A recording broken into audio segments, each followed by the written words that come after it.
va bientôt bouger.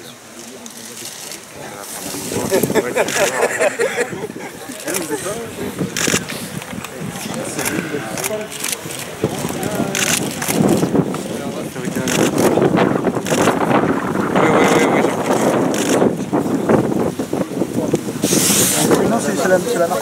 Voilà. Un parapluie, c'est normal. C'est où? Non, peut-être pas. Allez-y. Je peux reculer légèrement, s'il te plaît.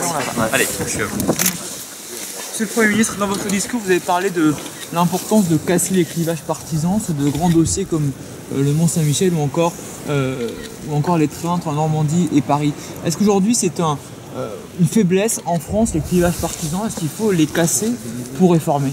Non, mais une démocratie a besoin de consultation d'idées, de projets, d'alternatives et d'alternance. Sinon, la démocratie s'étiole et les gens ne peuvent plus faire les différences.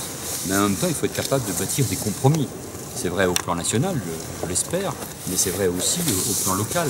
Est-ce que j'ai engagé avec les régions nouvellement élues, les grandes régions, 12 au plan hexagonal, 17 au plan national, que je n'oublie pas la Corse et les Outre-mer, nous permet en matière d'emploi, de formation, de tourisme, de culture. On voit ici dans ce site exceptionnel, au niveau des trains, et de ce point de vue-là, la région, l'accord entre la région Normandie et l'État est une première, avec ce transfert de la responsabilité des trains. Cela montre d'abord qu'il faut faire confiance au terrain, aux élus, à ceux qui représentent nos compatriotes, puis qu'il faut être capable en effet de dépasser des clivages absurdes pour avancer et de répondre aux attentes des Français en matière de sécurité, en matière d'emploi, en matière de formation, en matière de culture et en matière de transport. C'est ainsi que j'envisage la politique d'un point de vue moderne.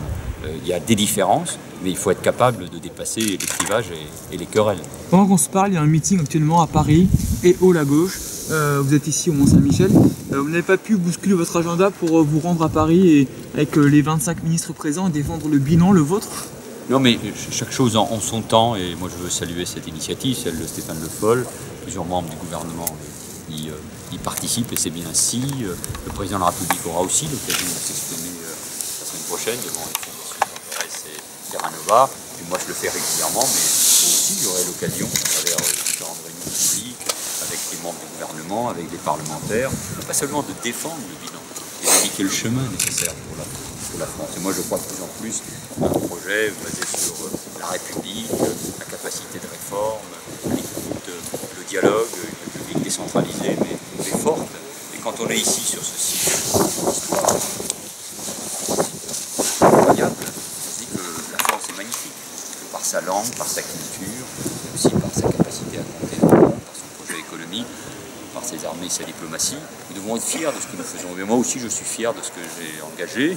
Je sais les attentes, les colères, les déceptions de mes compatriotes, mais je sais aussi ce qui a été fait. Je sais aussi ce qu'il faut pour le pays, pour sauvegarder son modèle social, mais aussi pour des réformes qui soient comprises, parce qu'elles doivent être justes, et parce que l'égalité, c'est ce mot qui doit faire vibrer en permanence les Français. Donc moi, j'encourage des initiatives comme celle d'aujourd'hui. Il faudra en prolonger, il faut être fier, il faut relever la tête, il ne faut pas avoir honte de ce que nous avons engagé. Vous aimez l'interpellation et haut la gauche? Mais moi j'aime toutes les interpellations et le mot gauche est un beau mot. Donc il faut pleinement le porter, et une gauche qui réforme, une gauche qui est fière de ce qu'elle fait et une gauche qui assume pleinement la responsabilité de l'exercice du pouvoir. Gouverner la France, être, ce qui est mon cas, chef du gouvernement, Premier ministre d'un pays aussi beau, avec autant d'atouts, c'est un motif de fierté. Donc oui, il faut relever de la tête. Monsieur Valls. Monsieur le Premier ministre, c'est la première fois qu'une région va justement gérer des lignes ferroviaires. Pourquoi c'était important de le faire et pourquoi l'avoir fait? Mais parce qu'elle demandait, parce que l'état du réseau ferroviaire est indigne. Même si des efforts ont été faits par les régions depuis quelques années, c'est vrai pour les deux Normandie, c'est vrai pour l'État, mais on voit bien qu'il y a un retard qui est insupportable, que les conditions de transport des Normands ne sont pas dignes. Et donc, puisque la région était candidate à porter cette responsabilité, que nous avons signé un accord avec le président Hervé Morin, puisque l'État s'engage financièrement, 720 millions d'euros, eh bien, oui, la région assume pleinement ses responsabilités. Nous avons de grandes régions une intercommunalité qui monte en puissance, mais il faut s'appuyer sur ces collectivités pour un service public qui soit le plus efficace possible. Vous parlez de train avec une grève qui démarre à la SNCF ce soir jusqu'à mercredi. 3 grèves en seulement 2 mois. Est-ce qu'il y a trop de grèves à la SNCF, vous trouvez?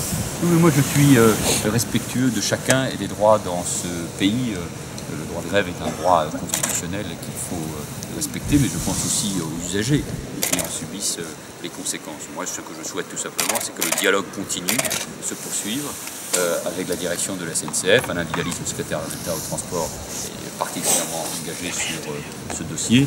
Et je ne doute pas qu'on trouve un accord qui ne remette pas en cause, bien sûr, le statut des cheminots, mais qui permette aussi à la SNCF de se réformer, de se moderniser. Je crois que chacun peut le comprendre. Un mot sur la sécurité du site. Le Tour de France cycliste va partir dans 2 mois de ce site ici. Comment assurer la sécurité? Mais nous sommes capables d'assurer la sécurité pour tous les grands événements.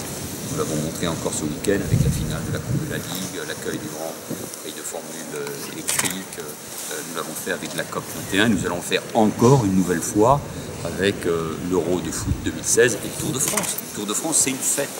Le Tour de France est un événement populaire incroyable. C'est l'occasion aussi de montrer au pays la beauté de nos sites et de nos paysages. Donc, face au terrorisme, nous devons vivre. Et la plus belle des réponses, c'est le fait que nous soyons capables d'organiser de grands événements, d'en assurer la sécurité. C'est la foule, ce sont les Français, ce sont les touristes qui viennent découvrir notre pays. Donc cet événement se tiendra lieu et dans cet endroit symbolique, ce sera là aussi un beau signe adressé au monde. La France, elle est debout et elle voit haut, comme ce Mont Saint-Michel qui domine cette baie. Monsieur Valls, Merci, parce que là on est très, très en retard. Merci beaucoup. Merci, excusez-moi.